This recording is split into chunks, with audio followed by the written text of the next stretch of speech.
오늘은 추방이라는 제목으로 함께 말씀을 나누겠습니다. 인도의 선교사 스탠리 존스라는 분이 계십니다. 이분이 이제 인도 안에서도 아주 험지에서 선교 사역을 감당하셨습니다. 그는 선교 활동을 하다가 밀림에서 길을 잃게 되었습니다. 높은 산에 우거진 숲에 갇혀버리게 된 것입니다. 그는 정처 없이 헤매다가 어떤 한 사람을 만났습니다. 그는 원주민이었습니다. 그에게 그는 물었습니다. 여기서 마을로 가는 길이 어딥니까? 그러자 이 원주민은 한참 동안 자기가 하던 나무 베는 일을 하는 것입니다. 몇 시간이 지나도록 그 일을 하고 있었지만 그 스탠리 존스 선교사님은 어찌할 바를 모르고 기다릴 수밖에 없었습니다. 그러더니 그 원주민 이 바랍니다. 나를 따라오시오. 그러면서 길을 가는 겁니다. 그 선교사님은 그 원주민을 따라 갑니다. 1시간이 흘렀습니다. 2시간이 흘렀습니다. 몇 시간이 흘렀는데 나흘은커녕 더 우거지고 더 깊은 해가 져서 깊은 밤이 되었고 더 칠흑같이 된 것입니다. 그 선교사님은 오히려 말했습니다. 원주민 선생님, 정말 여기 이 마을 가는 길 맞습니까? 한참을 걷는데 왜 이렇게 안 나옵니까? 하며 막 물었습니다. 도대체 마을로 가는 길이 어딥니까? 물었습니다. 그러자 이 원주민은 한마디로 대답합니다. 내가 곧 길이요. 그러고는 자신의 길을 갔습니다. 또 한참을 걸었더니 그제서야 마을이 나오게 되었고 선교사님도 이제 한숨을 내려놓게 됐던 것입니다. 선교사님은 자기 나름대로 길을 찾으려고 했지만 그가 할 수 있는 일은 오직 길인 그 원주민 선생을 의지하는 것밖에 없었습니다. 우리가 살아가는 이 신앙생활도 동일한 원리입니다. 이 땅에 온 밀림처럼 칠흑같이 캄캄한 이 세상 속에서 나가 내 나름대로 길을 찾으려고 여기를 가볼까 저기를 가볼까 시도합니다. 하지만 인생의 길은 오직 우리의 길이신 예수님을 의지하는 것밖에 없습니다. 겉보기에는 더 오진데, 더 험진데, 더 혼란스러운데 할 수 있지만 끝까지 의지하고 믿고 나아갈 때 그 끝에는 영원한 생명을 누릴 수 있는 것입니다. 우리가 이토록 이 땅 가운데 유리하고 방황하며 살게 된 원인이 무엇일까요? 그 문제의 근원이 오늘 함께 나눈 말씀에 있습니다. 원래 인간은 하나님께서 완벽한 형태로 만들어 주셨습니다. 가장 사람이 살기 좋은 에덴 동산에서 거기서 마음껏 그 복을 누리고 즐기며 평안하게 살 수 있는 것이 처음 하나님이 창조하신 모습입니다. 하지만 아담은 단 하나의 금지된 열매를 먹고 말았습니다. 그 이후로 모든 그의 복락이 다 깨어지게 되었습니다. 그리고 급기야 오늘 말씀해 보니 그 에덴 동산에서 추방당하게 된 것입니다. 그 추방을 당하게 된 경위를 한번 자세하게 살펴보겠습니다. 22절에 보니까 이렇게 나옵니다. 여호와 하나님이 이르시되 보라 이 사람이 선악을 아는 일에 우리 중 하나 같이 되었으니 그가 그의 손을 들어 생명나무의 열매도 따먹고 영생할까 하노라 하시고 이렇게 말씀이 나옵니다. 칠판 한번 준비해 주실래요? 하나님께서는 동산 중앙에 나무 2그루를 심겨 두었습니다. 어떤 나무 2그루입니까? 하나는 뭐죠? 하나는 생명나무입니다. 그리고 또 하나는 바로 선악을 알게 하는 나무였습니다. 한번 볼까요? 동산 중앙에 나무가 두 그루입니다. 하나는 생명나무, 하나는 선악을 알게 하는 나무. 이 두 나무는 인간이 하나님의 형상이라는 것을 잘 보여주는 나무라고 지난번에 말씀드렸습니다. 생명나무는 선, 그리고 사랑, 영생 등등 온갖 하나님의 선한 것들, 하나님의 속성을 대변하는 나무입니다. 그리고 선악을 알게 하는 나무는 바로 피조물의 특징을 보여주는 거죠. 제한되고 한계가 있고 먹으면 죽고 지켜야 될 율법이 있는 것이고 하나님 앞에 결국에 종속되어 있고 등등등. 생명나무는 하나님의 모습이 인간에게 있다는 걸 말해주고요. 선악을 알게 하는 나무는 피조물이라는 것을 인간이 피조물이라는 걸 보여주는 겁니다. 그런데 인간은 선악을 알게 하는 금지된 열매를 먹었습니다. 왜냐? 창세기 3장 5절에 나오는 이것을 먹으면 네가 하나님과 같이 된다. 이 뱀의 유혹에 넘어갔기 때문입니다. 하나님과 같이 된다는 것은 너는 피조물이 아니라 온전히 하나님이 된다는 것을 말하는 것이고, 피조물처럼 제한되고 죽어야 되고 율법이 있고 종속되는 이런 환경을 거부한다는 아담의 교만한 행위였습니다. 선악을 알게 한다는 건 뭘까요? 선악을 안다. 사실은 이 선악을 알게 하는 나무의 본래 이름이 있습니다. 이거는 표면상의 이름이고요. 원래 이 나무의 이름은 뭐냐면요, 죽음의 나무입니다. 왜? 생명나무 반대가 뭐죠? 죽음이잖아요. 그러니까 사실은 생명의 나무와 죽음의 나무가 있는 거예요. 그래서 먹으면 반드시 죽으리라고 하신 거죠. 생명나무는요, 먹으면 영원한 생명을 누립니다. 죽음의 나무는 먹으면 반드시 죽습니다.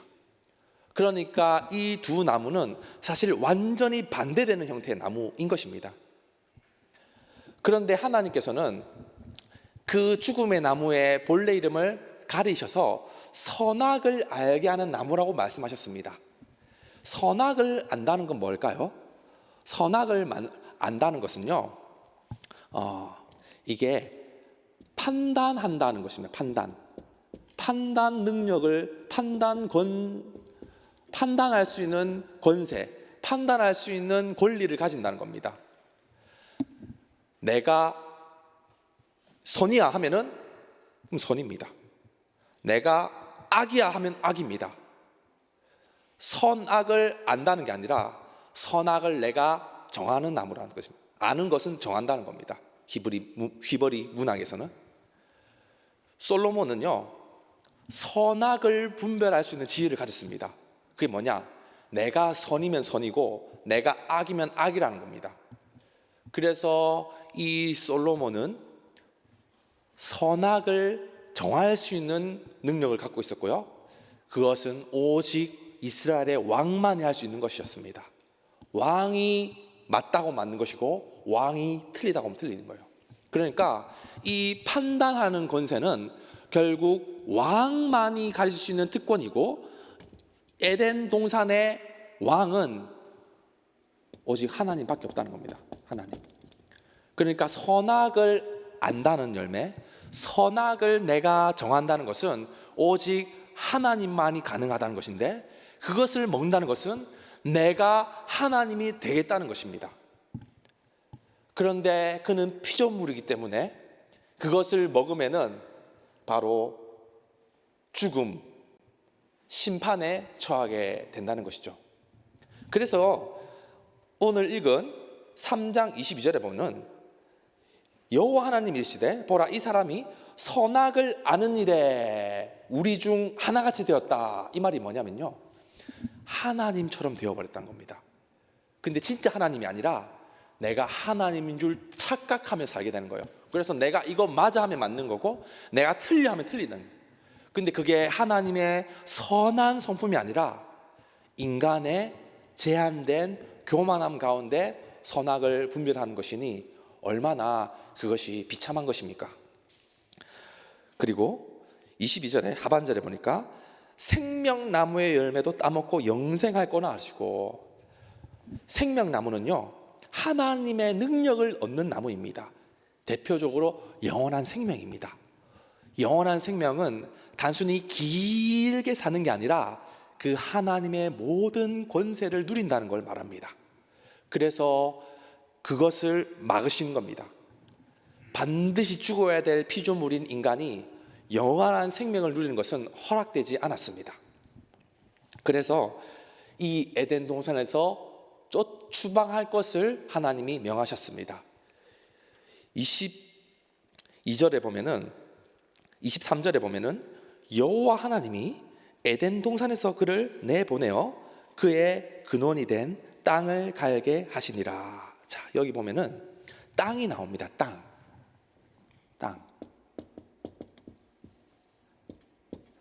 아담이 이 땅의 흙을 통해서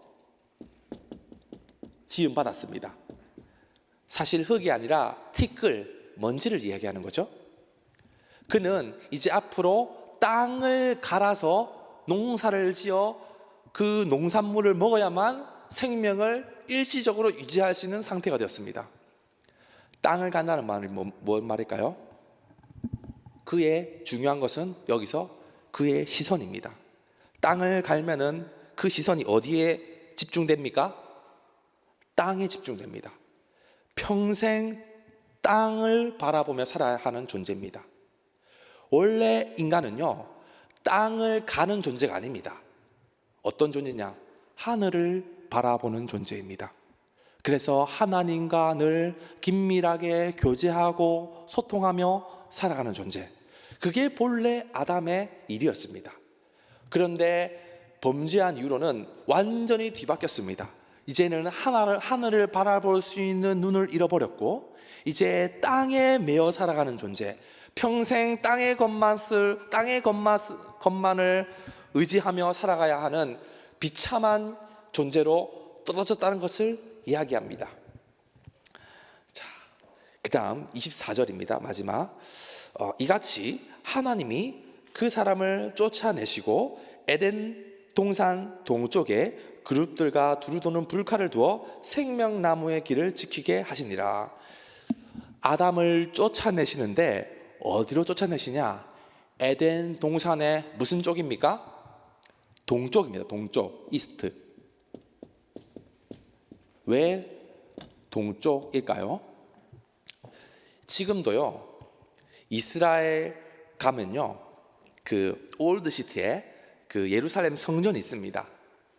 예루살렘 성전의 동쪽 문은 다 막아놨습니다. 왜 막아놨느냐? 아무나 지나가지 못하게 합니다. 동쪽 문은. 왜? 메시아가 재림할 때 그 문이 열릴 것이다. 왜냐? 에덴 동산에서 동쪽으로 추방당했기 때문에 구원도 동쪽에서 들어오는 겁니다. 동쪽은 죄의 문이자 회복의 문입니다. 그래서 동쪽 문은 막아놨어요. 메시아가 오면 열린다는 겁니다. 그리고 이 성전이 바로 이 에덴 동산을 상징하는 것이기 때문에 메시아 오기 전까지는 막아놓는다는 것이 유대인들입니다. 성막을 보면요 성막의 문이 어디 나와 있는지 아십니까? 동쪽에 나와 있습니다. 왜? 처음부터 동쪽으로 추방됐기 때문에 동쪽으로 들어오는 것입니다. 출애굽 때 이스라엘 백성들이 애굽에서 나갔습니다. 무슨 쪽으로 나갔습니까? 동쪽으로 나갔습니다.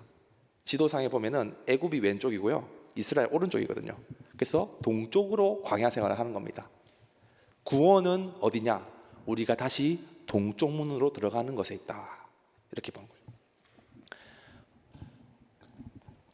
그리고 그룹들과 두루 도는 불칼, 그룹은 천사를 말합니다. 천사들과 불칼, 화영검을 둘러서 함부로 그 에덴 동산에 들어가지 못하게 만들어 놓았습니다. 그리고 생명나무의 길을 지키게 하시니라. 인간은, 아담은 선악을 알게 하는 나무의 열매를 먹음으로써 모든 하나님과의 관계가 다 끊어졌습니다. 이것을 바로 신학적으로 사중 관계의 단절이라고 부르는데요. 하나님과의 관계는요, 단순히 우리가 하나님만 소통하지 못하는 게 아니라 하나님이 만드신 모든 피조 세계와의 단절을 이야기합니다. 여기에 아담 가로 열고 나가 있습니다. 처음에 하나님이 인간을 만들 때는요, 하나님과 긴밀하게 소통하는 관계였습니다. 그리고 하나님과의 바른 소통으로 인해서 아담은 이웃, 다른 여기서는 하와가 되겠죠. 하와와 이웃과 또 사랑하는 긴밀한 소통의 관계였습니다. 그리고 또 자연 만물, 여기 보면은 동물들, 또 식물들 등등 모든 짐승들, 피조물의 이름을 누가 짓습니까? 아담이 지었습니다. 내가 너를 다스리고 경영하고 이끈다는 것이 아담이 자연을 감당하는 책무였습니다. 그래서 사자, 악어, 아담 앞에 무릎 꿇어야 됩니다. 만약 근데 지금 여기 사자가 나타났다, 어떻게 됩니까? 물려 죽죠. 악어 나타났다, 물려 죽습니다. 왜? 하나님과의 관계가 끊어졌기 때문이에요. 그래서 피조물들과의 관계도 끊어져서 이제는 사나운 맹수들 앞에 도망쳐야 되는 신세가 된 거죠. 그리고 아담은 나 스스로와의 관계도 내가 내 스스로 어떠한 존재인지, 내가 인생의 목적이 무엇인지, 내가 살아가는 의미가 무엇인지 충분히 깨닫고 지극히 행복하고 평안한 상태로서 나갔습니다. 하지만 선악을 알게 한 나무의 열매를 먹는다는 것은 무엇을 말하느냐? 이 모든 사중 관계가 다 깨어졌다는 것을 말합니다. 그래서 이 관계의 단절이 바로 죄라고 말하는데요. 죄는 바로 하나님과의 관계가 단절이다. 이게 죄의 정의입니다. 어떤 윤리적으로 도둑질 한번 하고 살인하는 게 아니라 그거는 죄의 현상이고요. 성경의 죄는요, 하나님과의 관계가 단절된 것입니다. 하나님과의 관계의 단절은 하나님만 단절된 게 아니라 자연 만물과 단절되었습니다.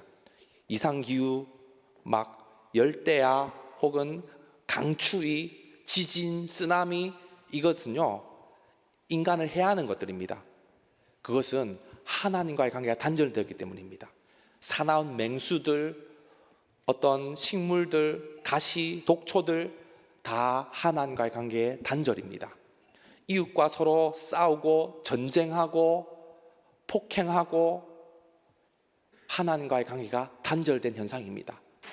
내가 우울증에 걸립니다. 자살하고 충동 느낍니다. 내 인생이 비참하다고 여깁니다.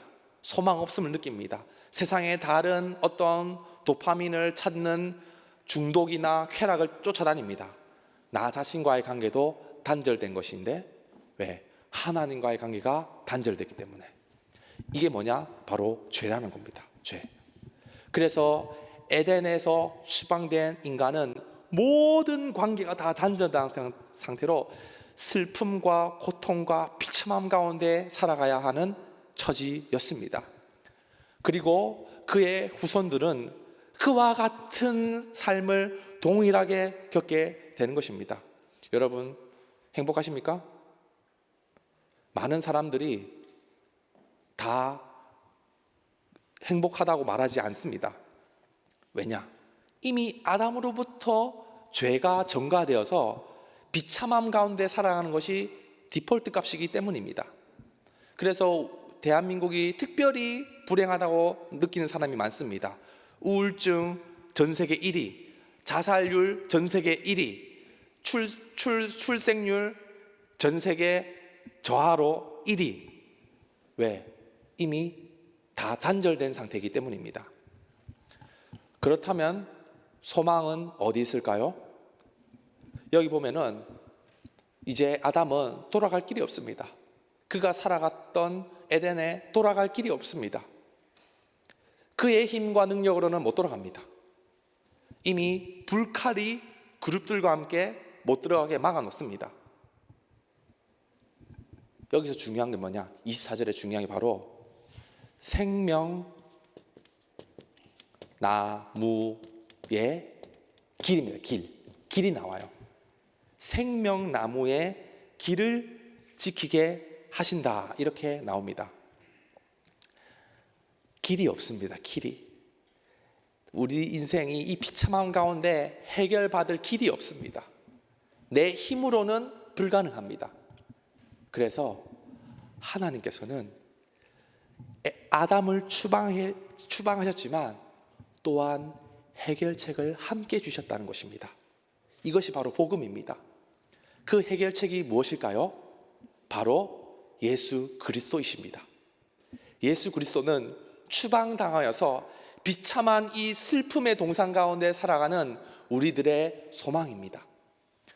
요한복음 14장 6절을 한번 보겠습니다.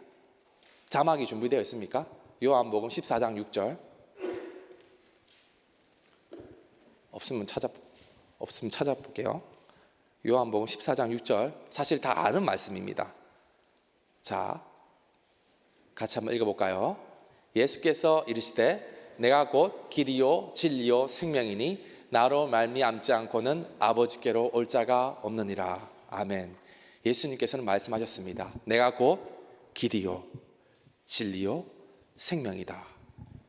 자, 예수님은 자신을 정의하기를 길, 진리,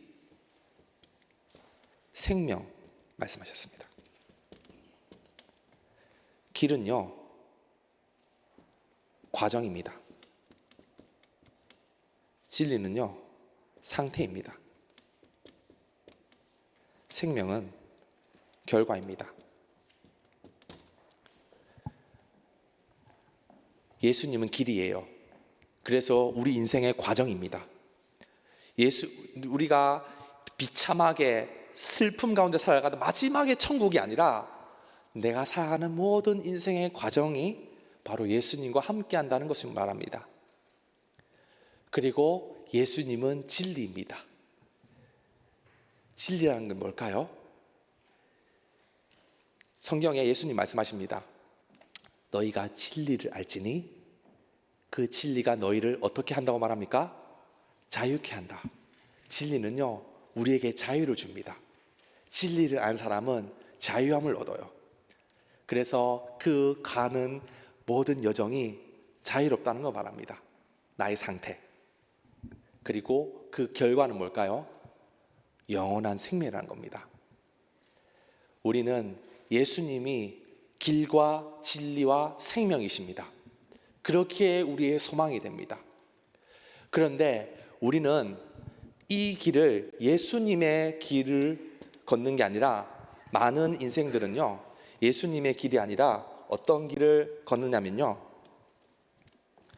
다름 아닌 아담의 길을 걷고 있어요. 사람들은 기본적으로 아담의 후손들이라서 예수님이 아니라 아담의 길을 걸어요. 예수님처럼 아담도 길입니다. 아담 왜냐? 처음에 하나님이 천지를 만드실 때 아담을 완전한 존재로 만드셨어요. 그리고 모든 인류를 대표하는 존재로 만드셨어요. 누구든지 아담 안에 있으면 그것이 길이 되었습니다. 처음 상태는요. 그런데 진리가 아니라 길은 길인데 진리가 아니라 진리의 반대가 뭘까요? 거짓으로 생각하는데 진리의 반대는 거짓이 아닙니다. 거짓은 현상이고요. 진리의 반대는요 죄입니다. 죄. 그래서 아담의 길을 걷는 사람들은요 죄의 상태가 돼요. 그래서 성경은 죄인이라고 우리를 규정하는 것입니다. 진리 가운데 자유함을 얻는 게 아니라 죄의 종로로 사는 인생. 죄는 뭐냐? 우리를 어떻게 만드냐? 노예로 만들어요. 노예로. 그래서 완전히 우리를 죄의 노예로 만들어서 하나님보다도 이 세상의 것을 붙잡고 그것을 하나님처럼 삼는 우상으로 나아가게 만드는 그런 것이 바로 죄의 역할입니다. 그리고 그 결과는 뭘까요? 생명의 반대는 죽음입니다. 죽음. 심판을 받고 영원히 죽임을 당하는 것이 아담의 길입니다. 여러분, 아담의 길이 있고요, 예수님의 길이 있습니다. 여러분, 어느 길을 걷고 계십니까? 많은 사람들은 결국 죄의 종로를 타다가 영원한 죽음에 빠지는 인생입니다. 하지만 우리 이곳에 모여 예배하는 자들은 소망이 있습니다. 그것은 바로 예수님이 우리의 길이요 진리요 생명이 되어주셨다는 것입니다. 생명나무의 길은 아무도 갈 수 없지만 하나님께서 그 길을 열어주셨습니다. 어떻게 열어주셨나? 십자가의 예수님이 죽으심으로 인하여서 길이 열리게 된 것입니다. 히브리서 10장 20절은 이렇게 말씀합니다. 자막 준비되었습니까? 히브리서 10장 20절. 자, 같이 한번 읽어보겠습니다. 그 길은 우리를 위하여 휘장 가운데로 열어놓으신 새로운 살 길이요 휘장은 곧 그의 육체니라. 예수님은요, 자신의 몸을 찢어서 십자가 위에 피 흘려서 우리에게 새롭고 산 길을 열어주셨습니다. 누구든지 이제 그 길을 걷는 자들은 영원한 생명을 얻고요, 영원한 기쁨을 누리고 영원한 복락을 누리는 인생이 되었습니다. 믿으십니까? 여기서 복된 소식은 이곳에 예배하는 모든 우리 청년들은 이미 그 길을 걷고 있는 중입니다. 아멘 해야 하는. 그래서 우리는 마음껏 그 길을 누리면 되는 거예요. 자유함으로, 기뻐함으로, 감사함으로, 찬송함으로 우리는 그 길을 누리면 되는 것입니다. 더 이상 아담의 죄의 노예로 살지 마십시오. 왜? 예수님이 이미 다 우리에게 길을 열어주셨기 때문입니다. 새로운 길, 생명의 길, 그것은 우리가 지금 이 순간 충분히 누릴 수 있는 길입니다. 그 길을 누리는 방법은요, 바로 믿음입니다. 믿음. 예수님을 믿는 믿음. 더 이상 아담이 아니라 예수님이 나의 진정한 왕인 것을 인정하는 믿음입니다. 요한계시록 22장 2절을 한번 보겠습니다. 자, 요한계시록 22장 2절은요, 이제 우리가 돌아갈 새로운 에덴 동산의 모습을 말합니다. 같이 읽어보겠습니다. 길 가운데로 흐르더라. 좌우에 생명나무가 있어 12가지 열매를 맺되 달마다 열매를 맺고 그 나무 잎사귀들은 만국을 치료하기 위하여 있더라. 새로운 하나님 나라, 새로운 에덴 동산에 기존 에덴과 다른 점이 있습니다. 뭐냐? 나무가 하나 없어요. 무슨 나무가 없을까요? 선악을 알게 하는 나무가 없습니다. 딱 한 동산 중앙에 딱 나무 한 그루가 있어요. 생명나무입니다. 더 이상 우리가 죄 지을 수 없는 상태로 우리를 열어두신다는 겁니다. 그래서 우리는 그곳에서 진정한 하나님의 형상으로서의 삶을 영원토록 누리게 될 것입니다. 그래서 우리가 오늘 특송 제목이 우리가 꿈꾸는 나라잖아요. 우리가 꿈꾸는 나라에 들어가서 그 복을 마음껏 누리며 사는 것, 그것이 우리의 소망이 되는 것입니다.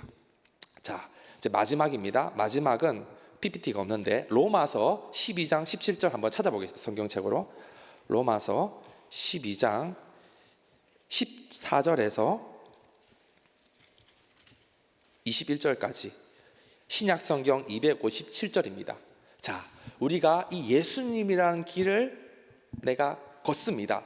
그 길을 걷는 방식에 대해서는 이 로마서 12장 14절에서 21절까지가 아주 잘 알려주고 있습니다. 이 말씀을 순종하며 나가는 것, 그것은 바로 우리가 예수님의 길을 걷는 길입니다. 자, 이것을 좀 길지만 우리 같이 큰 목소리로 합독하겠습니다. 자, 시작. 너희를 박해하는 자를 축복하라. 축복하고 저주하지 말라. 즐거워하는 자들과 함께 즐거워하고 우는 자들과 함께 울라. 서로 마음을 같이 하며 높은 데 마음을 두지 말고 도리어 낮은 데 처하며 스스로 지혜 있는 채 하지 말라. 아무에게도 악을 악으로 갚지 말고 모든 사람 앞에서 선한 일을 도모하라. 할 수 있거든 너희로서는 모든 사람과 더불어 화목하라. 내 사랑하는 자들아, 너희가 친히 원수를 갚지 말고 하나님의 진노하심에 맡기라. 기록되었을 때 원수 갚는 것이 내게 있으니 내가 갚으리라고 주께서 말씀하시니라. 내 원수가 줄이거든 먹이고 목마르거든 마시게 하라. 그리함으로써 내가 숯불을 그 머리에 쌓아 놓으리라. 악에게 지지 말고 선으로 악을 이기라. 아멘. 악을 악으로 갚는 것, 아담의 일입니다. 악을 편승하는 것, 아담의 일입니다. 악에 동화되는 것, 그거 아닙니다.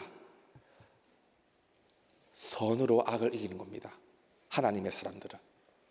그래서 오히려 화평을 도모하고 원수를 먹이고 원수를 마시우게 하고 나를 박해하는 자를 축복하고 저주하는 자를 위해 기도하는 것, 그것이 겉보기에는 더 밀림이고 이거 더 오지 아닙니까? 더 지금 밀림 안으로 들어가는 거 아닙니까? 할 때 우리 예수님 말씀하십니다.